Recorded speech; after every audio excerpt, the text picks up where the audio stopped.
Alright guys, welcome back to the channel. I just wanted to give you a quick update on an Atibal item. So a while back I did a review on this right here.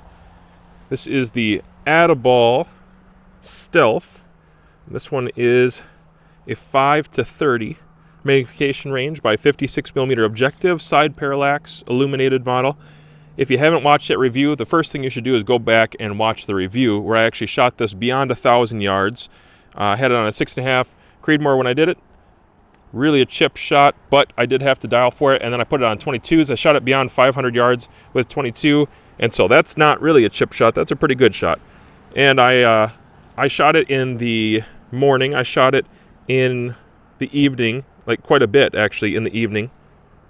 And I show you how to set your zero stop or your return to zero device.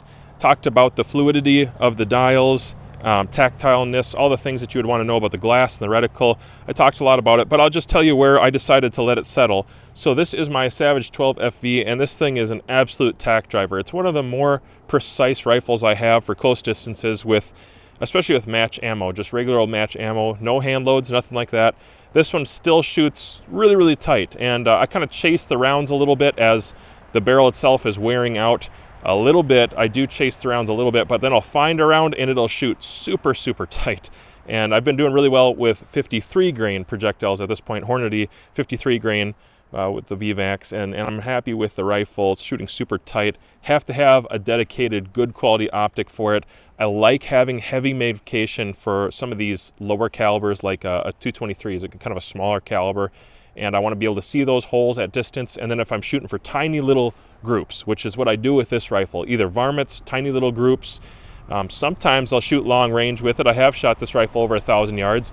It's a 1-in-9 twist, so that's not ideal, but I have done it, and I have made consistent hits, about 50% ratio on an IDPA, which is just fine for something that's 1-in-9 shooting lighter projectiles generally.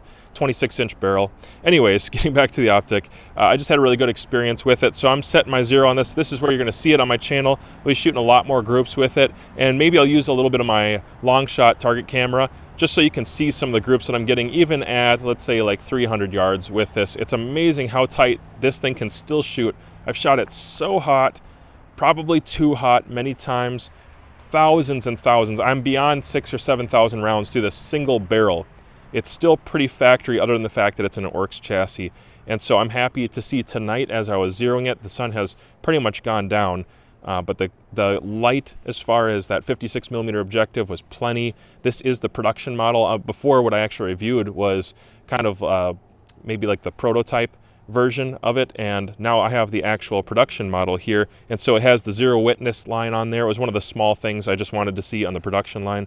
Has the zero witness line. This one is not just like the ones that have a similar body type, because this one actually has 32 mils of internal elevation. The other ones do not, and the reticle is different. That's a significant difference, guys.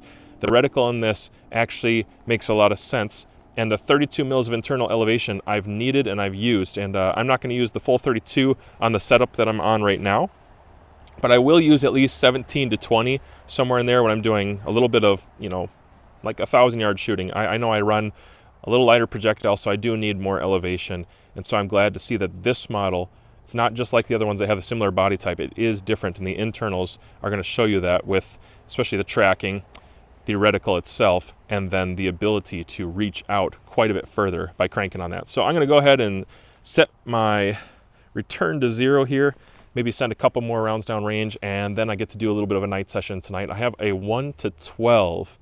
It's a medium power variable optic, and it's something from Atibal that I'm pretty excited to show you guys. So hang around, check out my channel, watch some of the other videos if you haven't seen these yet, but keep your eyes peeled, because I have a 1 to 10 or a 1 to 12 Atibal video coming up pretty soon here, and I just want to give you guys a first peek about probably this week. Probably this week I'll have that video uploaded, and then maybe next week I'll show you a little bit of the long range shooting with it. I'm just going to put it on a 223. If I had a 308, I'd put it on that. 308 like AR-10, I'd put it on that, but I'm going to put it on a 20-inch 5.56, and I'm going to go really, really far with the biggest bullets that I can, hopefully on still days, hopefully, and I'll definitely show you that it is so possible to shoot beyond 1,000 yards with a gas gun if you have good data, good bullets, and a good optic. Go ahead and like, share, subscribe. Check out some other videos while you wait.